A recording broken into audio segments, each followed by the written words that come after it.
அல்லேலூயா, அல்லேலூயா. என் கால் சறுக்குகிறது என்று நான் சொல்லும் பொழுது கர்த்தாவே உம்முடைய கிருபை என்னை தாங்குகிறது. ஆமேன் சொல்லுங்க. அல்லேலூயா சொல்லுங்க இயேசுப்பாவுக்கு. அந்த வார்த்தை மாம்சமாகி அந்த வார்த்தை மனுஷருக்குள்ளே வாசம் பண்ண பொருட்டு அந்த வார்த்தை மாம்சமானது. அந்த வார்த்தை கிருபையினாலும் சத்தியத்தினாலும் அது நிறைந்திருந்தது. ஆமேன் சொல்லுங்க. அல்லேலூயா சொல்லுங்க இயேசுப்பாவுக்கு. இந்த வாரத்தில் ஆண்டவர் நம்மை பார்த்து சொல்லுகிறார், என் கால் சறுக்குகிறது என்று நான் சொல்லும் பொழுது கர்த்தாவே உமது கிருபை என்னை தாங்குகிறது. The grace of God will sustain me. ஆமென் சொல்லுங்க. அல்லேலூயா சொல்லுங்க இயேசுப்பாவுக்கு.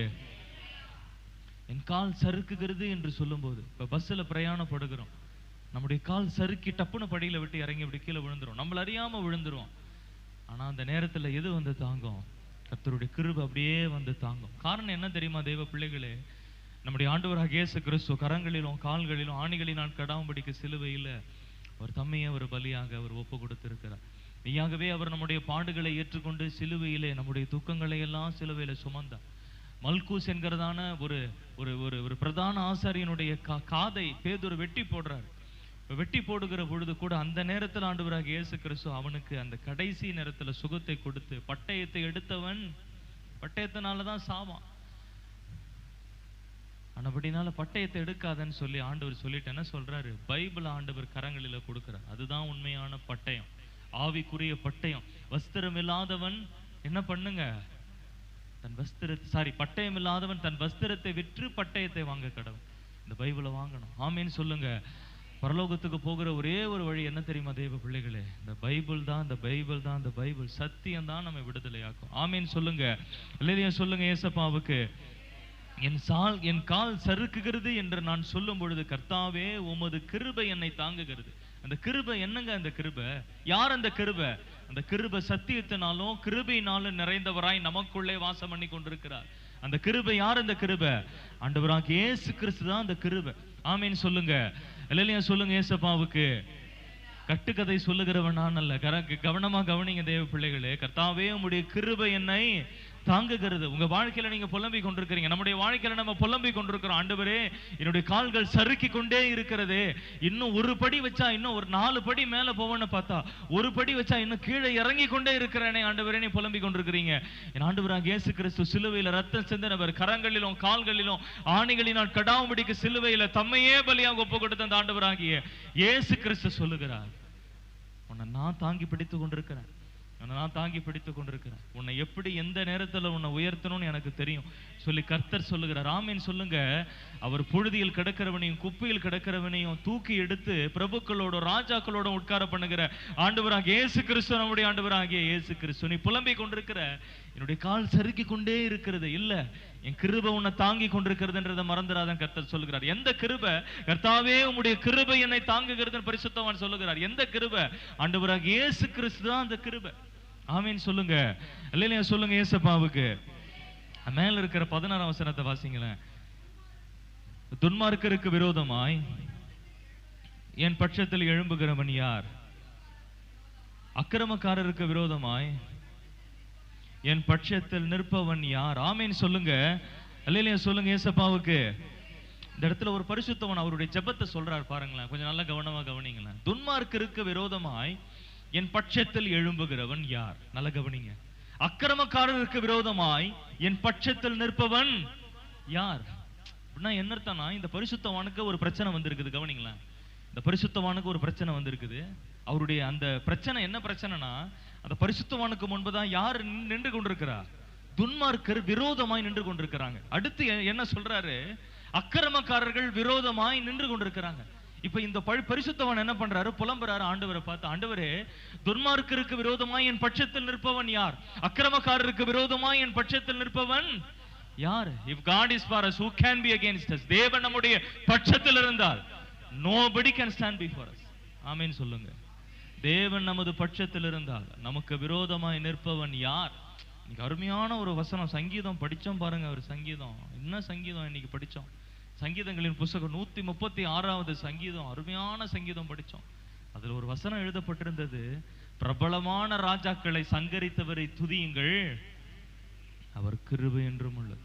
பிரபலமான ராஜாக்களை சங்கரித்தவரை துதியுங்கள், ஒரு கிருபை என்று. நான் சொல்லட்டுமா, ஒரு அன்பு அம்மா ஜெபிக்கும் போது சொல்றாங்க, அப்படி சொல்றாங்கங்க, எப்படி சொல்றாங்க, இல்ல அம்மா நான் ஒரு காரியத்தை சொல்றேன். ஆண்டவருடைய கிடுக்குப்பிடி தெரியுமா அம்மா? நான் சொல்றேன், ஆண்டவர் பிடிக்கிற கிடுக்குப்பிடி தெரியுமா?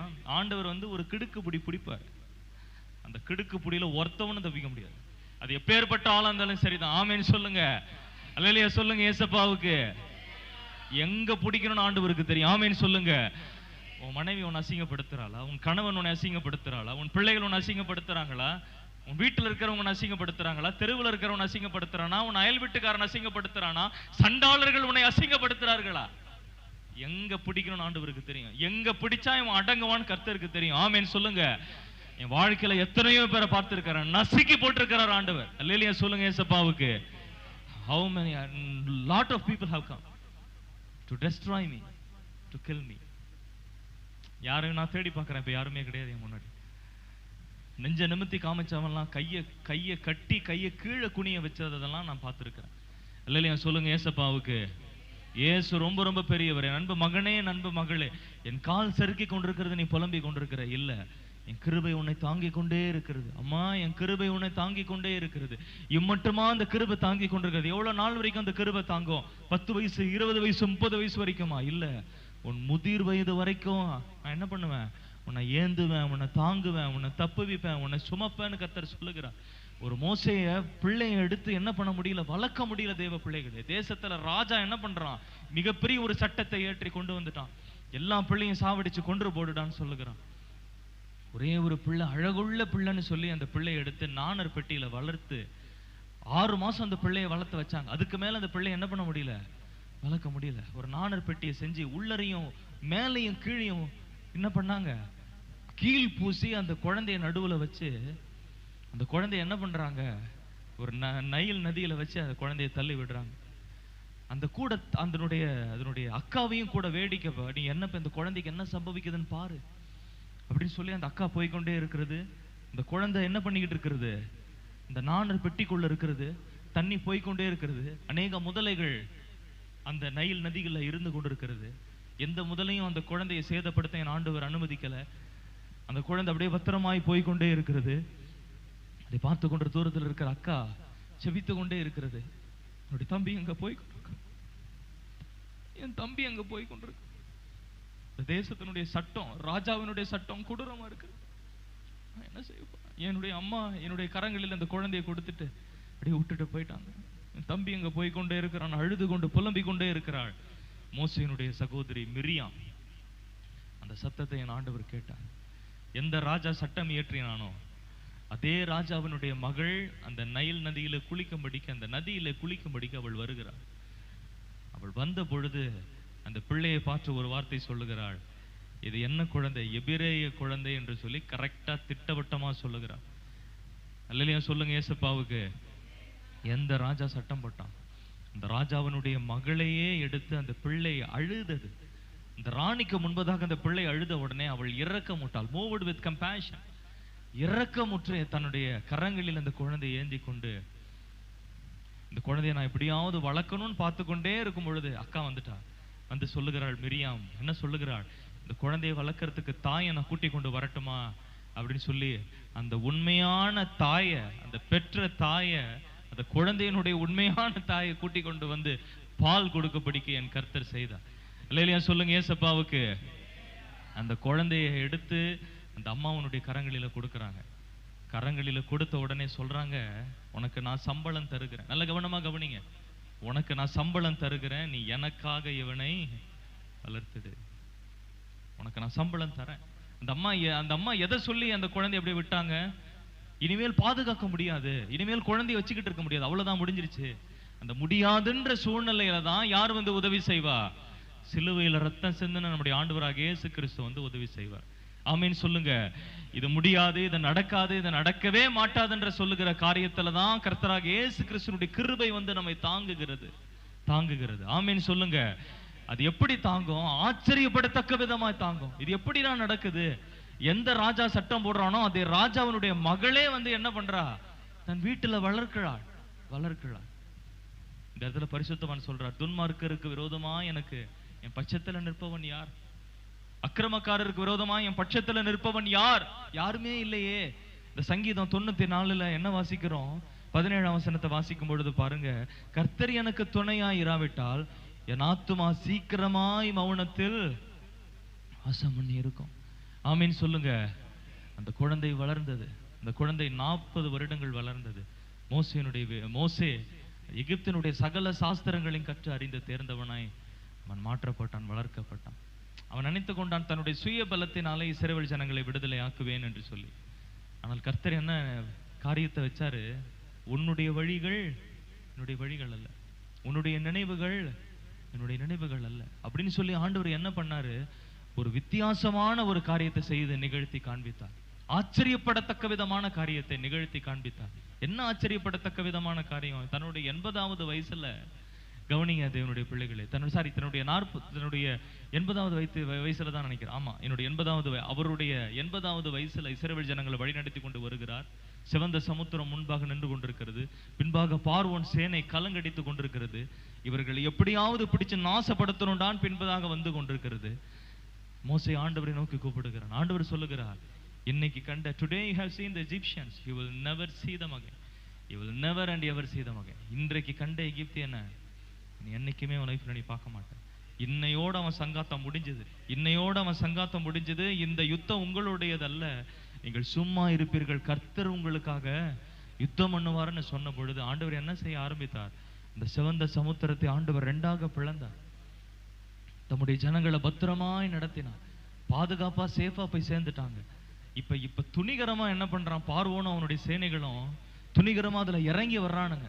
அதுல இறங்கி வந்து நடக்கிறது என்னன்னா, தேவ பிள்ளைகளே, அந்த வேத வசனத்தை வாசிக்கலாம். கவனிங்க. யாத்திராகமத்தின் புஸ்தகம் ரொம்ப பியூட்டிஃபுல் பைபிள் வேர்சஸ். அந்த வசனத்தை நான் வாசிக்கிறேன், கவனிங்க. யாத்திராகமத்தின் புஸ்தகம் 14வது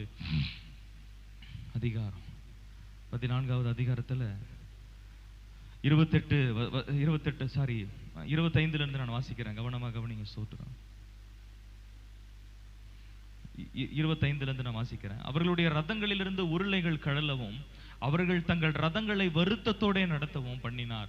அப்பொழுது எகிப்தியர் இஸ்ரவேலரை விட்டு ஓடி போவோம், கர்த்தர் அவர்களுக்கு துணை நின்று எகிப்தியருக்கு விரோதமாய் யுத்தம் பண்ணுகிறார் என்றார்கள். ஆமீன் சொல்லுங்க.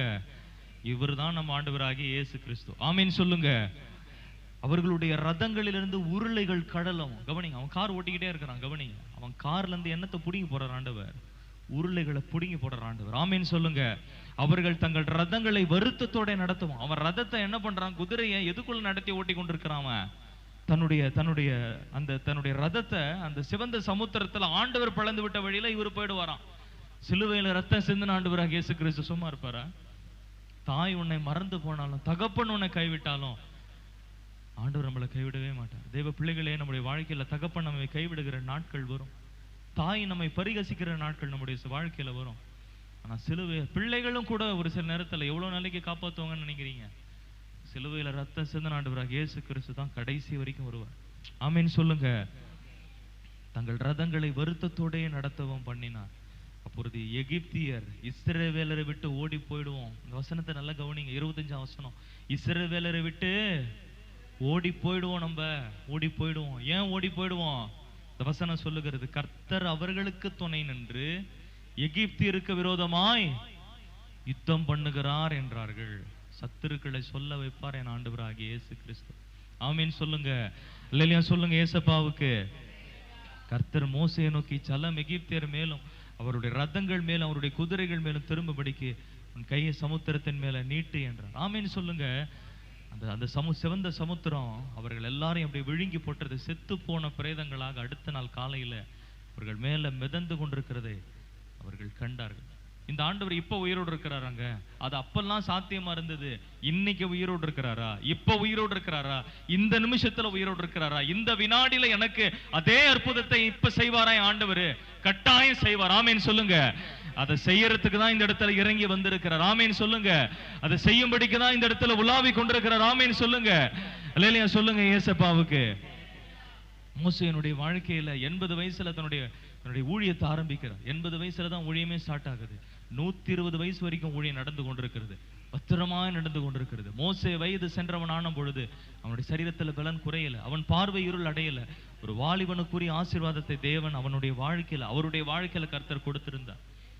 வனாந்தரத்துல என்னங்க சட்டை, கவனிங்க, வனாந்தரத்துல என்ன சட்டை எப்படி இருக்கும்? அவருடைய சட்டம் என்ன பண்ணிச்சா, கவனிங்களேன், ஒரு பரிசுத்தவான் இப்படியா இன்டர்பிரேஷன் பண்ணாரு.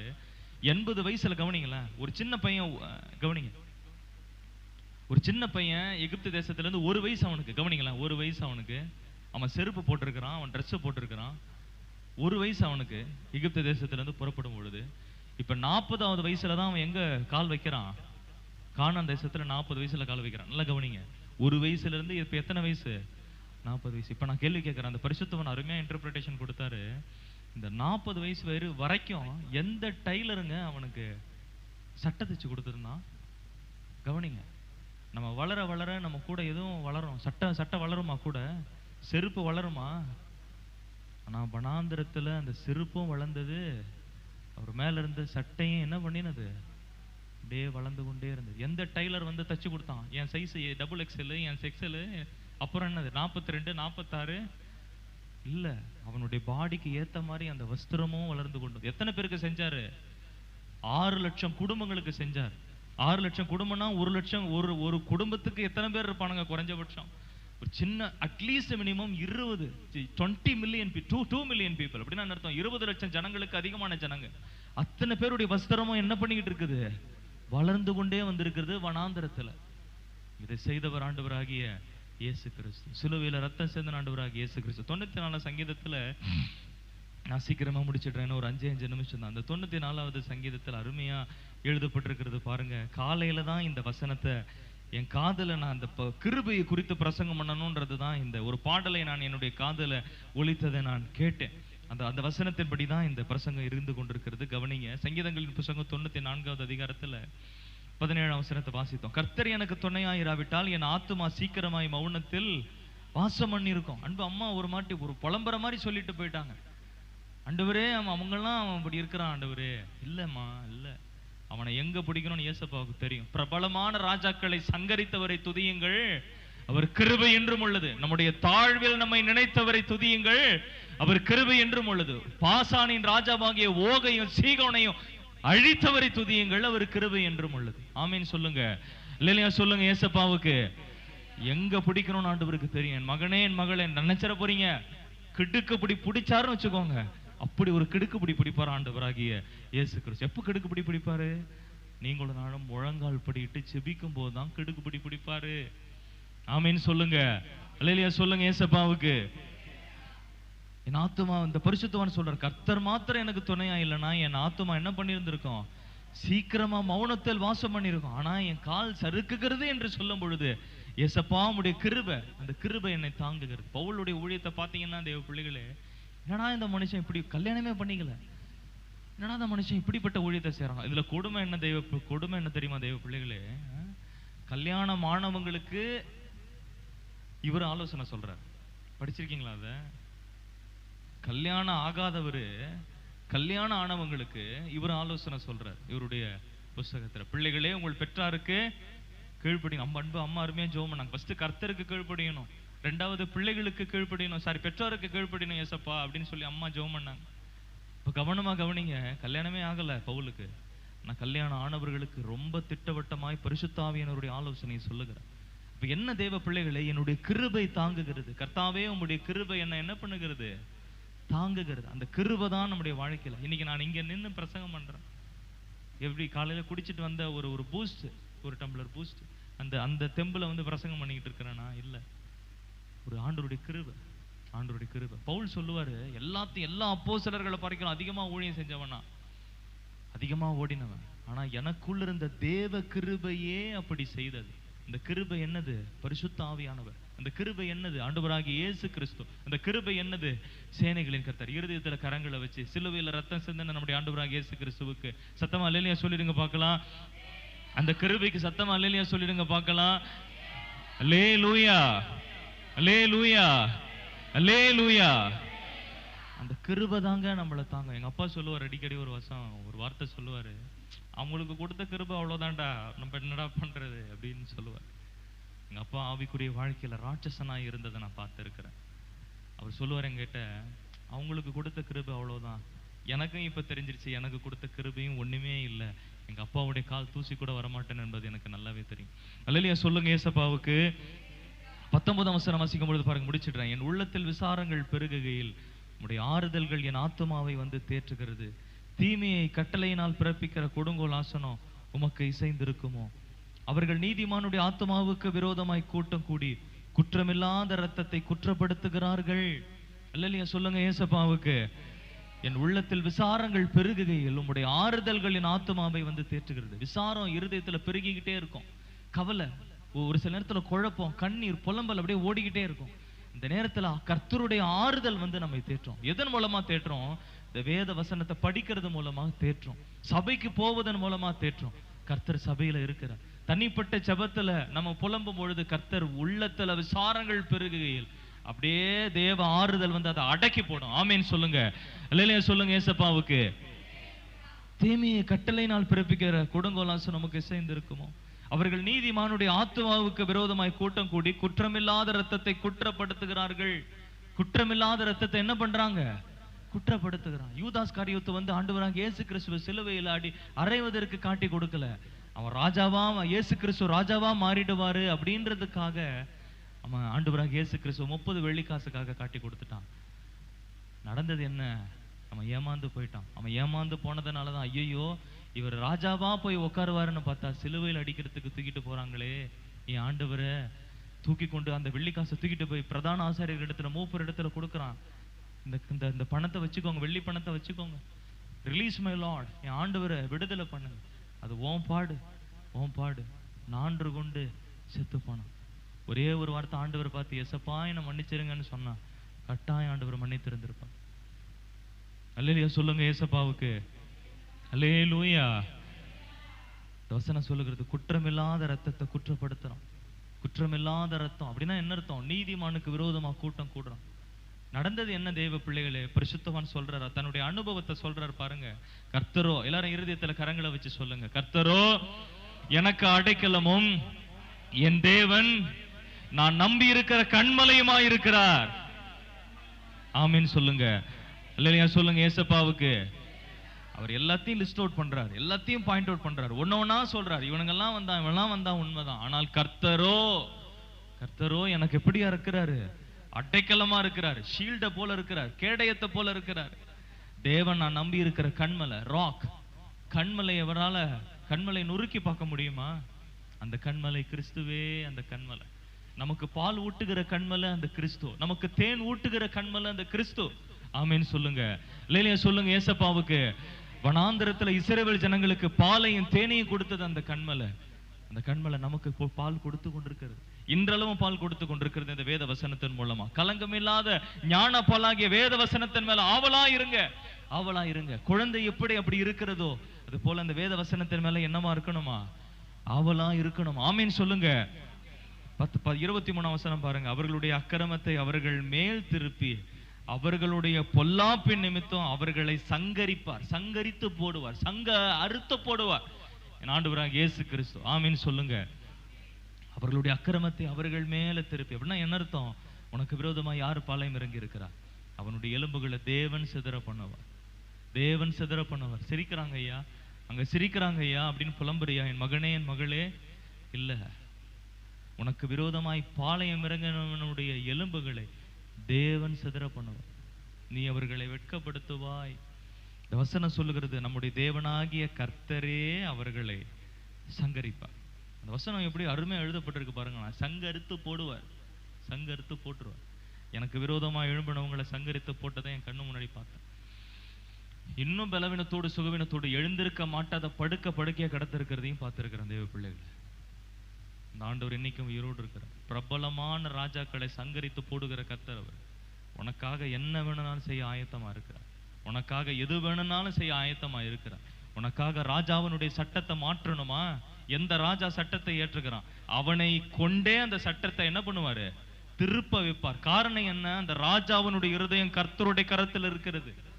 அதை அவர் தம்முடைய சித்தத்தின்படியே, தம்முடைய கரத்தில் இருக்கிற நீர்கால்களை போல் இருக்கிறது, தம்முடைய சித்தத்தின்படியே அதை திருப்புகிறாராம். அதான் ஏசப்பா. நம்புறீங்களா? விசுவாசிக்கிறீங்களா? உன்னை யார் அற்பமா நினைக்கிறார்? உன்னை யார் அசிங்கப்படுத்துறா, அவமானப்படுத்துறா? சிலுவையில ரத்தம் சிந்தின ஆண்டவராகிய இயேசு கிறிஸ்து உன்னை பார்த்து கேட்கிறார்.